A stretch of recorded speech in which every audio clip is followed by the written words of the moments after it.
तो यार एपिसोड 5 देख लिया। पर्सनली मुझे तो इस एपिसोड में स्टोरी वाइज उतना मजा नहीं आया, क्योंकि कुछ ऐसा मेजर हुआ ही नहीं। ये लोग लिटरली सब कुछ फाइनल एपिसोड के लिए बचा कर रखे हुए हैं, और ऊपर से एपिसोड का लेंथ भी छोटा ही होता जा रहा है। हाँ, 2-4 हिडन डिटेल जरूर है जो कि ब्लैक विडो मूवी से कनेक्टेड है, लेकिन ऐसा कुछ मेजर तो नहीं हुआ। इसलिए मैं स्टोरी ब्रेकडाउन के साथ ही वो हिडन डिटेल्स शेयर करता जाऊंगा। यहाँ स्टार्टिंग ही होता है जहाँ फ्यूरी प्रेसिडेंट को हॉस्पिटल लेकर आता है, एंड यूके न्यूज में हम लोग यहाँ स्पॉट कर लेते हैं कि अब पूरे वर्ल्ड को स्क्रल्स के बारे में पता चल चुका है। उधर दूसरी तरफ ग्रेविक के हेडक्वार्टर में दूसरे स्क्रल्स, स्पेशली पेगन, ग्रेविक के वीएस को क्वेश्चन करने लगता है कि भाई माना कि प्रेसिडेंट को मारने का मिशन फेल हो गया, लेकिन जब उसको फ्यूरी को मारने का मौका मिला तो उसने मारा क्यों नहीं। एंड क्वेश्चन पूछने के चलते वो सबके सामने ही पेगन को ही मार देता है। तो हाँ, कैरेक्टर्स को मारने में ये शो बिल्कुल भी हिचकिचा नहीं रही है, और ये बात हम फर्स्ट एपिसोड से ही देख रहे हैं। बट हाँ, यहाँ पे एक अजीब सा फनी प्लॉट होल मुझे फील हुआ। पेगन जब ग्रेविक से पूछता है कि मौका मिलने पे उसने फ्यूरी को क्यों नहीं मारा,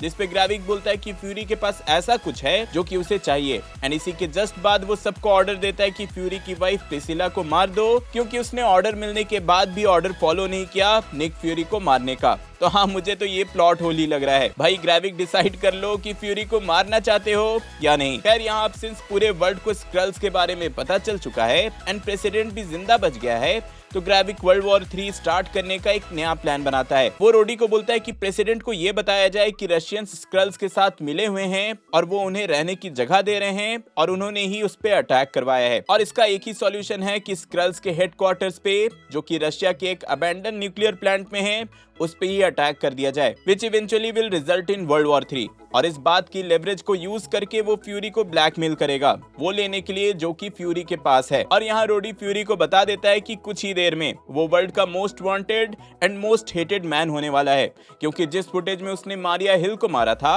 वो ऑलरेडी उसने न्यूज चैनल्स वालों को दे दिया है। देन दूसरी तरफ सोनिया फॉल्सवर्थ डायरेक्टर वेदरबाई के ऑफिस में जाती है, उसको एक्सपोज करती है कि वो भी स्क्रल है, एंड उससे डॉक्टर डाल्टन का लोकेशन ले लेती है। और उधर स्क्रल्स हेडक्वार्टर में ग्रेविक पे बाकी के ही स्क्रल्स उस पे अटैक कर देते हैं। एंड देखो, ये होना ऑब्वियस भी था। अपने ही मिशन के लिए ग्रेविक इतना सेल्फिश हो चुका है कि अपने ही लोगों को बिना सोचे मार रहा है। वो कहते हैं ना कि उसमें प्रॉपर डिक्टेटर वाली बिहेवियर्स आ चुके हैं, तो हाँ, इसी के चलते उसके लोग उसी को मारने की कोशिश कर रहे हैं। बट सिंस ग्रेविक अब एक सुपर स्क्रल है, वो सर्वाइव कर जाता है एंड वहां पर सबको मार देता है। पर हाँ, इस पूरे सीक्वेंस में मुझे ये इंटरेस्टिंग लगा कि भाई यहाँ जो रोडी का जो बॉडीगार्ड दिखाया गया है उसके हाथ टूटे हुए हैं। एंड इफ आपको अगर याद हो तो थर्ड एपिसोड में फ्यूरी ने इसका हाथ मोड़ा था। तो हाँ, इस पे क्वेश्चन ये जरूर आता है कि आखिर फ्यूरी में इतनी ताकत कहां से आ गई कि उसने इतने इजीली इसका हाथ तोड़ दिया। बाय द वे, यहाँ ये भी रिवील हो गया कि रोडी के स्क्रल का नाम है रावा, एंड इस नाम की एक स्क्रल कॉमिक बुक्स में भी थी। देन फ्यूरी गाया से मिलता है। गाया उसको बताती है कि ग्रेविक हार्वेस्ट के पीछे है,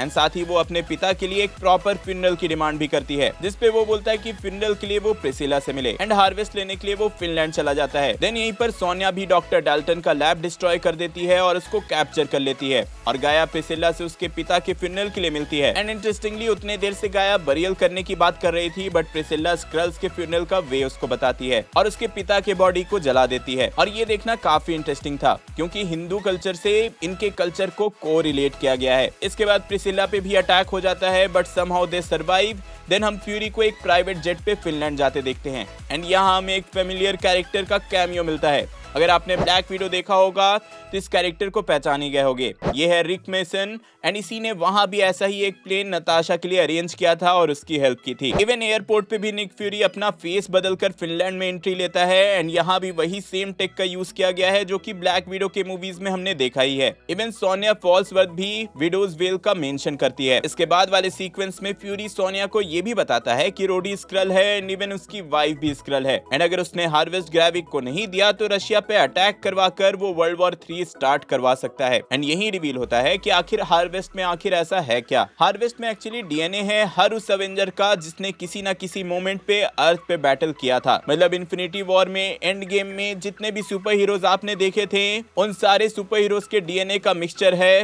हार्वेस्ट। एंड जब इससे सुपर स्क्रल्स बनेंगे तो आप समझ ही सकते हो कि इनको रोकना इम्पॉसिबल होगा, वो इतने ज्यादा पावरफुल हो जाएंगे। यहीं पर हार्वेस्ट लेने के बाद फ्यूरी अपने पुराने रूप में आ जाता है, एंड प्रॉपर सूट अप होकर ग्रेविक को रेडी होने के लिए बोल देता है। मतलब हाँ, नेक्स्ट एपिसोड में तो एक्शन मिलने ही वाला है, बट ऑनेस्टली मैं एक्सपेक्ट कर रहा था कि एटलीस्ट एपिसोड 5 में भी कुछ मेजर होगा, कुछ मेजर रिवील होगा। अगर ये सारे एपिसोड एक बार में रिलीज किए जाते हैं तो शायद ये वाली फीलिंग नहीं आती, बट इशू वही है कि भाई पूरा एक वीक वेट करके कुछ मेजर एक्सपेक्टेशन तो हो ही जाते हैं, और वो एक्सपेक्टेशन इस बार मेरे लिए तो पूरा नहीं हुआ। फिर भी लेट्स सी फाइनल एपिसोड कुछ ऐसा करता है या नहीं जिससे ऑडियंस पूरी तरह से शॉक में चले जाए। आपको ये एपिसोड कैसा लगा कमेंट जरूर करना, एंड ऐसी और ब्रेकडाउन्स के लिए चैनल को सब्सक्राइब करके जाना। पिछले एपिसोड का ब्रेकडाउन देखने के लिए ऊपर वाली वीडियो देखें एंड कुछ रैंडम देखने के लिए नीचे वाली। मैं जल्दी और नए वीडियो लेकर आऊंगा।